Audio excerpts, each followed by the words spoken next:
मुख्यमंत्री के चंद्रशेखर राव ने शुक्रवार को घोषणा की है कि नए सचिवालय का उद्घाटन 30 अप्रैल को, तेलंगाना शहीद स्मारक का उद्घाटन 1 जून को और डॉक्टर बी.आर. आम्बेडकर की प्रतिमा का अनावरण 14 अप्रैल को किया जाएगा। उन्होंने बीआरएस विधायक दल की बैठक में यह घोषणा की। मंत्रियों वेमुला प्रशांत रेड्डी और कोप्पुला ईश्वर, मुख्य सचिव ए शांति कुमारी और वरिष्ठ अधिकारियों के साथ उन्होंने लगभग 4 घंटे तक परिसर का निरीक्षण किया और मुख्यमंत्री के निरीक्षण के उन्होंने ऊंचाई फव्वारे, हरे लॉन और चिनाई के काम और अंतिम चरण में है मुख्य प्रवेश द्वार और बिहार में की गई लकड़ी की नक्काशी और मुख्यमंत्री के कक्ष, सीएमओ और उनके फर्नीचर सहित कार्यों की बारीकी से जांच की है।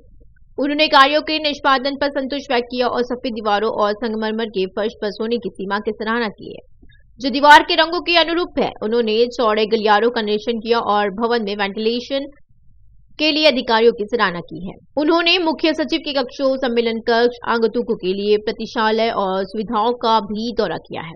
Collectors conference hall, GAD protocol पदाधिकारियों के चैम्बर और चुने हुए जनप्रतिनिधियों और वीआईपी के लिए वेटिंग लाउंज के समापन से पहले दक्षिणी छोर से पार्किंग क्षेत्र, परिसर के अंदर और बाहर सड़क के कार्यों का निरीक्षण किया गया। उनका अंतिम निरीक्षण 25 फरवरी को हुआ था।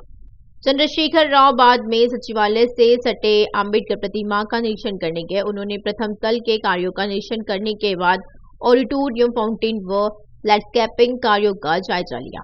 बाद में उन्होंने लुम्बिनी पार्क से सटे तेलंगाना शहीद स्मारक का दौरा किया है, जहां उन्होंने सभागार और लेजर शो सुविधा, रैंप और पार्किंग सुविधाओं का निरीक्षण किया। मुख्यमंत्री के चंद्रशेखर राव ने शुक्रवार को कहा है कि भारतीय संविधान के निर्माता की जयंती के मौके पर 14 अप्रैल को डॉक्टर बी.आर. आम्बेडकर की 125 फीट ऊंची प्रतिमा का अनावरण किया जाएगा। एनटीआर स्टेडियम में एक विशाल जनसभा आयोजित की जाएगी, जिसमें राज्य भर के कमजोर वर्गों के लोगों को आमंत्रित किया जाएगा। वारंगल की संयुक्त बीआरएस पार्टी में जमकर हंगामा शुरू हो गया है। पूर्व डिप्टी सीएम व थाना घनपुर विधायक टाटीकोंडा राजिया एक बार फिर विवादों में घिर गया है। जानकीपुरम की महिला सरपंच नव्या ने राजिया पर गंभीर आरोप लगाया है। उसने शिकायत की है कि विधायक उसे फोन कर अभद्र भाषा में बात कर रहा है और उसका यौन उत्पीड़न कर रहा है। उन्होंने कहा कि उनके पास सारे सबूत हैं। चुनाव का समय नजदीक आते ही कागा ने अपने खिलाफ राजनीतिक साजिश का आरोप लगाया है। लोग गुस्से में थे कि वे इस तरह की साजिश कर रहे थे क्योंकि वे मेरे लिए समर्थन नहीं देख पा रहे थे। उन्होंने यह स्पष्ट किया है वह साजिशों को मुख्यमंत्री के संज्ञान में लाएंगे। तेलंगाना में महिलाएं बीआरएस और एआईएमआईएम से आशंकित और भयभीत हैं, जो महिलाओं के खिलाफ अपराधों में लिप्त लोगों की रक्षा करती है। जिस तरह फिल्मों में महिलाएं खलनायक से दूर भागती है, उसी तरह तेलंगाना की महिलाएं इन दोनों पार्टियों के झंडे देखते ही अपने घरों में वापस जाने और अपने दरवाजे बंद करने के लिए तैयार हो जाती है। यह कहते हुए भाजपा तेलंगाना के अध्यक्ष बंडी संजय कुमार ने शुक्रवार को शहर में पार्टी मुख्यालय में पार्टी के महिला गो सभा पर भरोसा कार्यक्रम की शुरुआत की है और इस आश्वासन के साथ ही यह केवल भाजपा ही है जो महिलाओं की सुरक्षा और कल्याण सुनिश्चित कर सकती है। संजय के साथ पार्टी उपाध्यक्ष डी.के. अरुणा ने भी बीआरएस सरकार, मुख्यमंत्री के चंद्रशेखर राव और बीआरएस एमएलसी की कविता की आलोचना की, जिन पर दिल्ली शराब घोटाले के कथित रूप से शामिल होने का आरोप है। चेरकू सुधारक की बेटी चेरकू सुहास ने मानवाधिकार आयोग का दरवाजा खटखटाते हुए आरोप लगाया कि सांसद कोमटी रेड्डी वेंकट रेड्डी से उनकी जान को खतरा है। मालूम हो कि 5 मार्च को भुवनगिरी के सांसद सदस्यों ने कोमटी रेड्डी, वेंकट रेड्डी, चेरकू सुहास को फोन कर धमकी दी थी। उन्होंने शिकायत में कहा है कि वेंकट रेड्डी के अनुयायी उन्हें और उनके पिता को मारने के लिए 100 कारों में घूम रहे हैं। इस पृष्ठभूमि में चेरकू सुहास ने कोमटी रेड्डी, वेंकट रेड्डी से पूरी तरह से पूछताछ करने, दोषियों को कड़ी से कड़ी सजा देने की अपील की है और साथ ही कोमटी रेड्डी, वेंकट रेड्डी ने याद दिलाया है कि राजनीतिक अपराधों का सहारा लेने के लिए अपने राजनीतिक और वित्तीय रसूख का इस्तेमाल करने की उनकी आपराधिक प्रवृत्ति है। उन्होंने कहा है कि इस मामले से न केवल संयुक्त नलगोंडा जिले के लोग बल्कि तेलंगाना के लोग भी परिचित हैं। कोमटी रेड्डी ने शासी से वेंकट रेड्डी से पर्याप्त सुरक्षा प्रदान करने का अनुरोध किया है। महिला आरक्षण विधेयक को 10 मिनट से भी कम समय में पारित किया जा सकता है यदि केंद्र में नरेंद्र मोदी के नेतृत्व वाली भाजपा सरकार ईमानदार है, क्योंकि उसके पास लोकसभा और राज्यसभा दोनों में पूर्ण बहुमत है। केंद्र की वर्तमान व्यवस्था इस संबंध में ईमानदार नहीं है, लेकिन वृंदा करा, सोनिया गांधी, जयंती नटराजन, बीआरएस, एमएलसी और भारत जागृति के संस्थापक कलवंत कुंतला, कविता जैसी महिला नेताओं के संयुक्त प्रयासों से यह कार्य पूरा किया जा सकता है। जंतर मंतर नई दिल्ली में 1 दिवसीय भूख हड़ताल पर जंतर मंतर पर सभा को संबोधित करते हुए कविता ने मांग की कि केंद्र के भाजपा को अगुवाई वाली सरकार सांसद के मौजूदा बजट सत्र के दौरान संसद और विधानसभा में महिलाओं के लिए 33% आरक्षण की गारंटी देने वाले महिला आरक्षण विधेयक को पेश करे और पारित करे। कविता ने संसद में बिल लागू होने तक अपने आंदोलनकारी कार्यक्रमों को जारी रखने की कसम खाई है, यह दावा करते हुए कि राष्ट्रीय राजधानी में धरना सिर्फ शुरुआत थी। उन्होंने कहा कि सांसद सदियों के दौरान 2 और सत्रों के लिए बैठक करेगी और 2024 में आम चुनाव में पहले वोट ऑन अकाउंट बजट सत्र होगा और वह तब तक विभिन्न आंदोलन कार्यक्रम करती रहेगी जब तक कि मोदी सरकार पर बिल पारित करने के लिए दबाव नहीं बढ़ जाता। येचुरी ने कहा कि संसद में विधेयक पारित होने तक वह कविता के साथ खड़े रहेंगे। जब तक महिलाओं को सामाजिक, वित्तीय और राजनीतिक क्षेत्रों में समान अवसर नहीं दिया जाता तब तक कोई भी देश प्रगति नहीं कर सकता है। पीएम मोदी ने 2014 में जब पीएम का पद संभाला था तब उन्होंने खुद महिला आरक्षण बिल का समर्थन किया था, लेकिन 9 साल बाद भी पीएम ने इस दिशा में कोई प्रयास नहीं किया है। अगर आज हम 2023 में 33% महिलाओं को आरक्षण देंगे, डेफिनेटली एक 10-20 साल में मोर देन 50% संसद में और असेंबली में महिला नेता आ सकते हैं। उसे देश को आगे बढ़ाने का भी अच्छा मौका हमें मिल सकता है।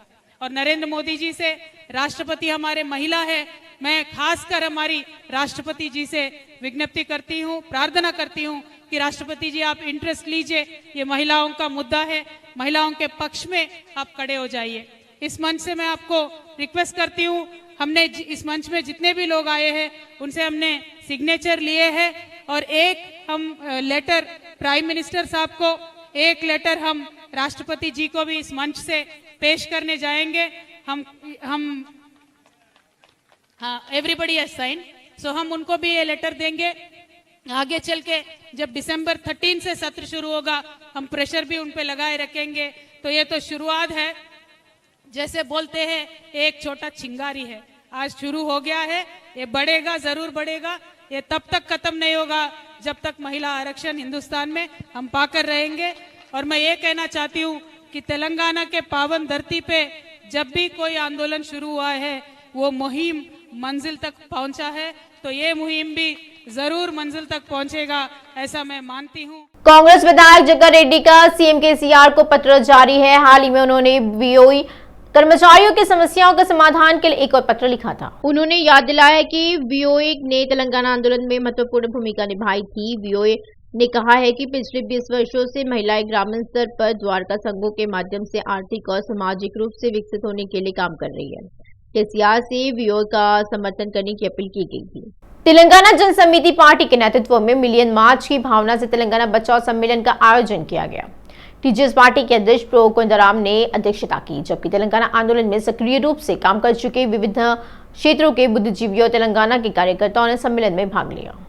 मुख्य अतिथि रहे योगमंत्र यादव ने शहीदों को श्रद्धांजलि अर्पित कर सम्मेलन का शुभारंभ किया। सम्मेलन में सभी वक्ताओं ने कहा कि वे आज तेलंगाना राज्य को सीएम केसीआर के निरंकुश और भ्रष्ट शासन से बचाना चाहते हैं। आरोप है कि परियोजनाओं का नया स्वरूप देने के नाम पर लाखों करोड़ रुपए का भ्रष्टाचार की पोल खोली गई है। शराब घोटाले में एमएलसी कविता पर जांच को तेलंगाना के कार्यों की समस्या के तौर पर पेश किया जा रहा है। उन्होंने कहा है कि सभी बुद्धिजीवियों और कार्यकर्ताओं ने जनता के बीच जाकर शहीदों के बलिदान और आंदोलन की आकांक्षाओं को भुलाकर राज करने वाले सीएम केसीआर को हटाने के लिए एक मंच तैयार करने का फैसला किया है। भाजपा के राज्य सचिव कुन्नानी संबा शिवराव ने कहा है कि भाजपा यह सुनिश्चित करने की साजिश कर रही है कि देश में कोई विपक्ष न हो। कहा है कि सीबीआई और ईडी उन लोगों को परेशान कर रही है जो उनके सारथी में बांधा बन रही है। उन्होंने मोदी के दुष्ट शासन को उखाड़ फेंकने के लिए सभी से एकजुट होने का आह्वान किया। उन्होंने हैदराबाद में सीपीआई राज्य सम्मेलन में से टिप्पणियां की। भाजपा के राज्य सचिव कुन्नानी संबा शिवराव ने कहा है कि भाजपा यह सुनिश्चित करने की साजिश कर रही है कि देश में कोई विपक्ष न हो। कहा है कि सीबीआई और ईडी उन लोगों को परेशान कर रही है जो उनके सारथी में बांधा बन रही है। उन्होंने मोदी के दुष्ट शासन को उखाड़ फेंकने के लिए सभी से एकजुट होने का आह्वान किया। उन्होंने हैदराबाद में सीपीआई राज्य सम्मेलन में से टिप्पणियां की। सिकंदराबाद छावनी निर्वाचन क्षेत्र में तेलंगाना खनिज निगम के अध्यक्ष कृषांक ने हटाए गए गरीब लोगों के वोटों की तत्काल बहाली की मांग को लेकर छावनी बोर्ड पर विरोध प्रदर्शन किया है। उन्होंने बड़े पैमाने पर तख्तियां प्रदर्शित की है, जिसमें कहा गया था कि उन्हें छावनी बोर्ड के चुनाव में वोट देने और न्याय पाने का अधिकार दिया जाना चाहिए। कृषांक ने लगभग 35,000 वोटों को हटाने और गरीब लोगों के मताधिकार से वंचित करने पर कड़ी का आपत्ति जताई है। उन्होंने कहा है कि भाजपा के एक व्यक्ति को छावनी के मनोनीत सदस्य के रूप में नियुक्त किया गया था और वोटों को हटा दिया गया था। उन्होंने कहा कि छावनी निर्वाचन क्षेत्र में लोकतांत्रिक शासन अराजक है। छावनी परिषद के कार्यालय में मतदाताओं की भीड़ उमड़ते ही तनावपूर्ण माहौल हो गया। सीओ ने मतदाता हटाने और हटाए गए वोटों की तत्काल बहाली के मुद्दे पर तत्काल स्पष्टीकरण की मांग की है। कृषांक ने कहा कि सीओ के आने तक आंदोलन नहीं रुकेगा। उन्होंने चेतावनी दी कि गरीब लोगों के वोटों को हटाना उचित है, उन्हें तुरंत मतदाता के रूप में मान्यता दी जानी चाहिए, अन्यथा वे बड़े पैमाने पर आंदोलन के लिए तैयार है। दिल्ली शराब घोटाला मामले में एक अहम मोड़ आ गया है। इस मामले में गिरफ्तार हैदराबाद के कारोबारी अरुण रामचंद्रन पिल्लई ने राउज एवेन्यू कोर्ट से याचिका दायर कर ईडी को पहले दिए अपने बयान को वापस लेने की अनुमति मांगी थी। पिल्लई की जांच याचिका को स्वीकार करने वाली राउज एवेन्यू कोर्ट ने जांच एजेंसी ईडी को नोटिस जारी किया। इस घटनाक्रम से सनसनी तब मच गई है जब ईडी अरुण पिल्लई की पिछली गवाही के आधार पर बीआरएस, एमएलसी और कविता से पूछताछ करने जा रही है।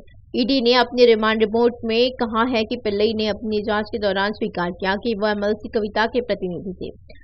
अब जब पिल्लई ने उन बयानों से मुकरने का फैसला किया है तो शराब घोटाले में आगे क्या होगा, यह बेहद रोमांचक हो गया है। हिंद मजदूर सभा के नेताओं ने श्रम कानूनों को रोकने के लिए केंद्र और राज्य सरकारों की आलोचना की है।